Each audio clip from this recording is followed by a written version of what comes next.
क्या? किराए का बच्चा? आप होश में तो हैं? हाँ, तुम्हें अपनी कोख से किराए का बच्चा पैदा करना होगा और उसके लिए तुम्हें पूरे 1 करोड़ मिलेंगे। ये सुनकर मेरे होश उड़ गए। मैं शनाया वर्मा, मैं सिर्फ 19 साल की हूँ। उस रात हुए हादसे की वजह से मेरी जिंदगी ही पलट गई, जिस वजह से मुझे किसी अनजान आदमी का बच्चा अपनी कोख से पैदा करके देना था। आखिर क्यों और कैसे? उसके लिए सुनिए मेरी कहानी। उस रात मैं जॉब से घर आई तो मेरे होश उड़ गए। ऋषभ, क्या हुआ तुझे? तू ठीक तो है ना? 15 साल का ऋषभ, शनाया का भाई, जो बेहोश पड़ा था। शनाया और ऋषभ का इस दुनिया में कोई नहीं था। ऋषभ को बेहोश देखकर शनाया चीख पड़ी, ये तो बेहोश है, मुझे इसे फौरन हॉस्पिटल लेकर जाना होगा। तू परेशान मत होना ऋषभ, मैं तुझे कुछ नहीं होने दूंगी। शनाया किसी तरह ऋषभ को हॉस्पिटल लेकर गई। उसे इमरजेंसी वार्ड में एडमिट किया। करीब 15 मिनट बाद डॉक्टर बाहर आए। डॉक्टर क्या हुआ ऋषभ को? वो ठीक तो है ना? मैं शनाया, आपके भाई को ब्रेन ट्यूमर है। क्या आपको ये बात पता थी? क्या? मुझे ऐसा कुछ नहीं पता। ऋषभ 1 महीने पहले ही हॉस्टल से आया है। उसने मुझे कभी कुछ नहीं बताया।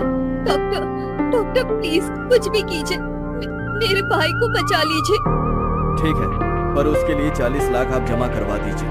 अगर 24 घंटों के अंदर उसकी सर्जरी नहीं हुई तो उसकी जान को खतरा है, और सर्जरी कामयाब होगी या नहीं मैं ये भी नहीं कह सकता। इतना बोल डॉक्टर वहाँ से चले जाते हैं। एक साथ 2 झटकों ने जैसे उसे हिला दिया था। मेरे पास तो 10,000 भी मुश्किल से होंगे, मैं 40 लाख कहाँ से लाऊंगी? शायद इसलिए ऋषभ ने मुझे कभी नहीं बताया, क्योंकि उसे पता था मैं उसका इलाज कहाँ से करवाऊंगी। पर अब कैसे भी करके मुझे 40 लाख का इंतजाम करना होगा। शनाया ने अपने सारे रिश्तेदारों, दोस्तों, पड़ोसियों के सामने हाथ फैला दिए। किसी ने उसकी मदद नहीं की।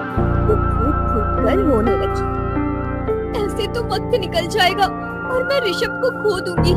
हे भगवान, कोई तो चमत्कार करो, कोई तो मदद करने को अपना फरिश्ता भेजो। जहाँ शनाया भगवान से फरियाद कर रही थी, वहीं कोई सूट बूट पहने शनाया को देख रहा था। उसने किसी को कॉल की और शनाया के बारे में सब पता किया। उधर वो आदमी एक शानदार घर में एक आलीशान सोफे पर बैठा हुआ था। उसके चेहरे पर एक काले रंग का मास्क था।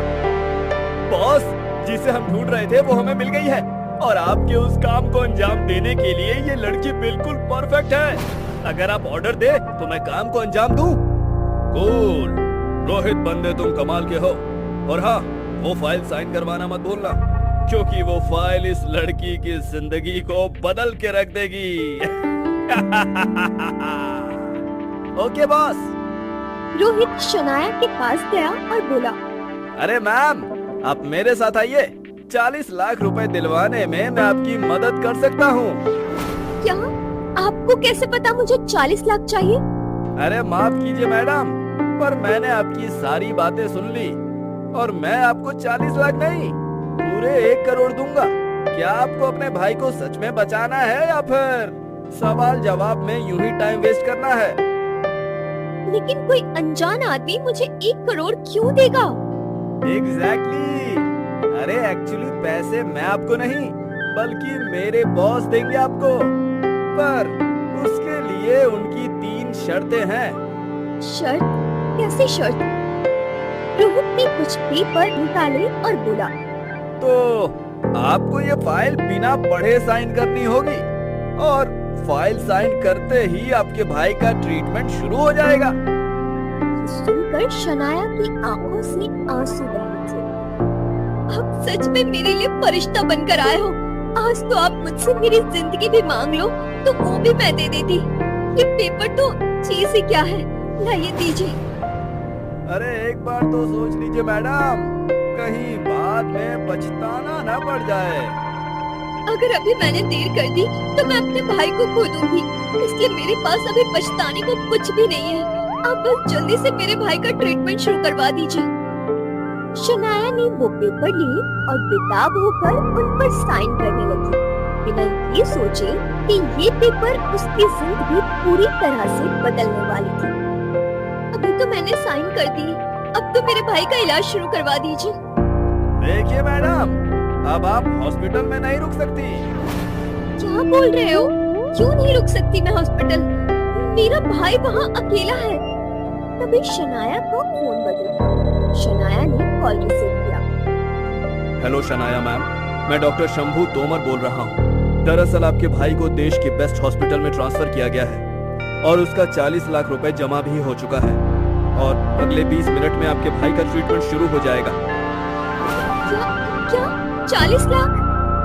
ये आप क्या कह रहे हैं? किसने किया है ये?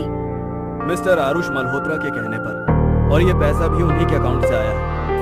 ये सुनकर शनाया खुश थी, पर साथ में हैरान थी। अरे अरे घबराइए नहीं, ये सब पेपर साइन करने की वजह से ही हुआ है।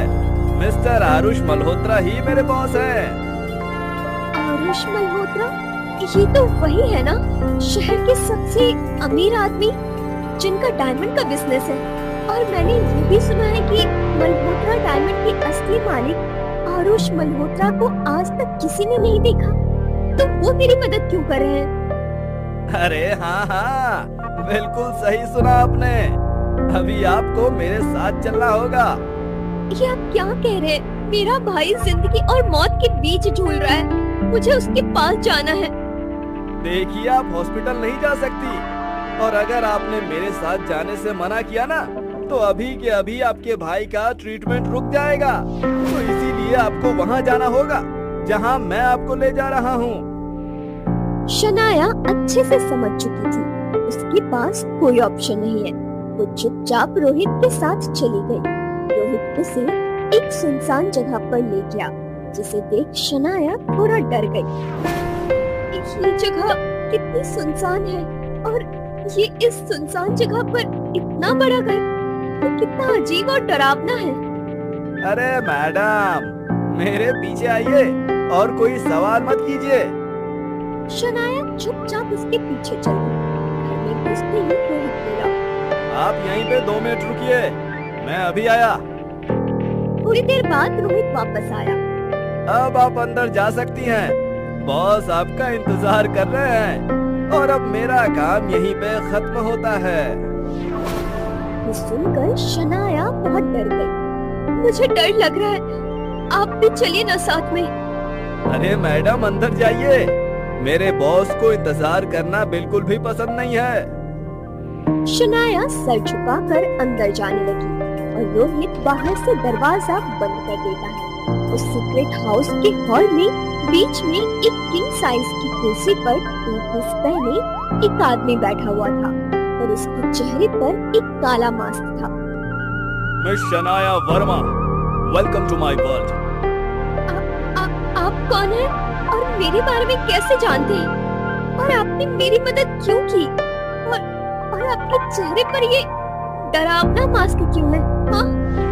देखो, मेरे मास्क के पीछे का राज आज तक कोई नहीं जान पाया है।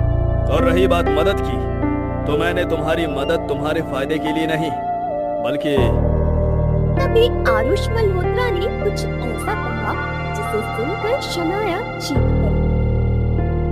नहीं, ये नहीं हो सकता, कभी नहीं। दूसरे ही पल शनाया सदमे से बेहोश होकर गिर पड़ी और आरुष मल्होत्रा की सहमा देने वाली हंसी उस अजीब सीक्रेट हाउस में गूंजने लगी। ऐसा क्या कहा आरुष ने जिसे सुनकर शनाया सदमे से बेहोश हो गई?